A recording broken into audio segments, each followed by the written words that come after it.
Wah, ada yang menarik nih saat kehadiran dua saksi dari paslon 02 ini. Ada apa? Wah, dalam pantauan sidang sengketa pemilu di Mahkamah Konstitusi hari ini Kamis 4 April, di mana masih dalam agenda mendengar saksi dari paslon yang dihadirkan dari 02. Nah, ada menarik di mana Hakim Asrul Sani ini bertanya-tanya saksi Margarito dari 02 yang selama ini mengkritik keputusan MK, namun kali ini akan berbeda 180 derajat, malah dukung MK dengan putusan syarat cawapres. Lalu ada juga saksi yang lain yang ternyata nggak membawa surat izin sebagai kelengkapan dari kampus kalau akan menjadi saksi di MK. Bagaimana cuplikan videonya kita yang upload ulang kita unggah ulang dari akun resmi YouTube Mahkamah Konstitusi RI. Cek di sana. Dari Hakim yang mulia Pak Arsul. Terima kasih yang mulia Pak Ketua. Terima kasih Pak Dr. Margarito Kamis, sahabat saya ini, partner in crime. Gitu ya. Buat saya ikhtilafu umati rahmat. Perbedaan pendapat di antara kita itu rahmat, bukan laknat. Karena itu saya menghormati pendapat yang tadi disampaikan oleh Pak Dr. Margarito. Tetapi saya melihat memang konsistensi itu menjadi amat penting bagi seorang ahli.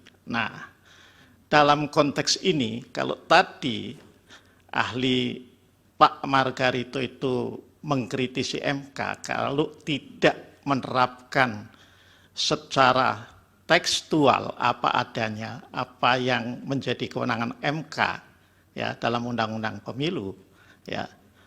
Tetapi saya melihat hal yang sebaliknya ketika Pak Margarito juga mengkritisi putusan-putusan MK terkait dengan sengketa Pilkada tahun 2020. Ketika MK menerapkan ya apa adanya pasal 158 Undang-Undang Pilkada. Ya.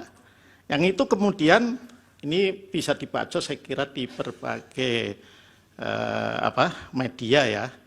Ya, ini yang saya ambil yang dikutip oleh Antara. MK menerapkan terkait dengan mana yang bisa diajukan tentang perbedaan yang 2% itu suara. Ya. Itu dianggap oleh Pak Margarito bahwa ya, ini saya bacakan saja ya apa yang terkutip. MK hanya pakai pasal 158 doang. Akhirnya begitu, seperti kemarin itu berguguran semua, hari ini pun akan keguguran lagi. Akhirnya kecurangan tidak terdeteksi.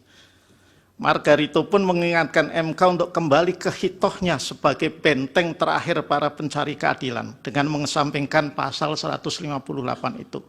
Harus dikesampingkan. Menurut saya sebetulnya tanpa perlu revisi pun MK atas nama keadilan berhak meninggalkan pasal itu.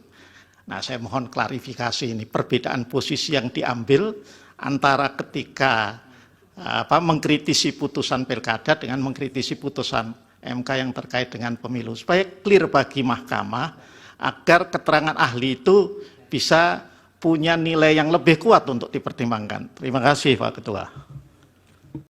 Yang tidak konsisten. Tadi Prof. Sadi sudah jawab. Pak Arsul, Pak Henry Iya, kan Pak mengatakan Sadi. Anda tidak. Oh iya. Silakan jawab. Saya mulai dulu dari Prof. Sadi. Apakah dengan pendapat saya itu Mahkamah berubah? Mahkamah berubah. Apakah dengan pendapat saya itu Mahkamah berubah? Tidak kan? Apakah dengan pendapat saya itu norma berubah? Tidak. Saya mesti berpendapat. Dan karena itu saya ikuti. Karena tidak pernah berubah dari pun ya begini sikap saya. Tidak berubah. Saya kan di perdebatan mengenai putusan MK 90 itu, saya bilang mau 1000 sarjana hukum mengatakan putusan itu tidak sah. Sah itu putusan. Putusan itu saya bisa dikoreksi dengan putusan. Tidak ada dengan cara lain. Jadi begitu Prof. Sadi. Kemudian abang saya. Cepat, singkat saja. Ya, adanya kekosongan hukum di perkara TSM itu. Tidak, saya tidak menganggap ada kekosongan hukum. Sama sekali tidak menganggap ada kekosongan hukum. Baik, karena ahli itu kadang-kadang kalau tidak yakin melipir-melipir ditinggal itu. Nah, yang digas itu yang betul-betul dia kuasai itu. Itu ahli di mana-mana begitu. Ini kuasa hukum paslon 01 dan paslon Pak 03. Edi ini Prof izin dari kampusnya belum ada ya? Kami tidak mengajukan izin, jadi memang langsung ke sini. Surat tugas kalau Ya. ingin ya sudah, nanti keterangannya kami yang menilai karena ini bagian dari kelengkapan formal Ya, ya. baik. Ya. Silakan waktunya Wah, gimana nih Positive People melihat pantauan sidang hari ini? Mudah-mudahan kita harus pantau terus ya, mudah-mudahan juga Hakim MK memberikan putusan yang terbaik untuk hasil untuk pemilu 2024 karena untuk kemaslahatan seluruh rakyat Indonesia. Pasti jangan lupa subscribe Access Nation. Terima kasih.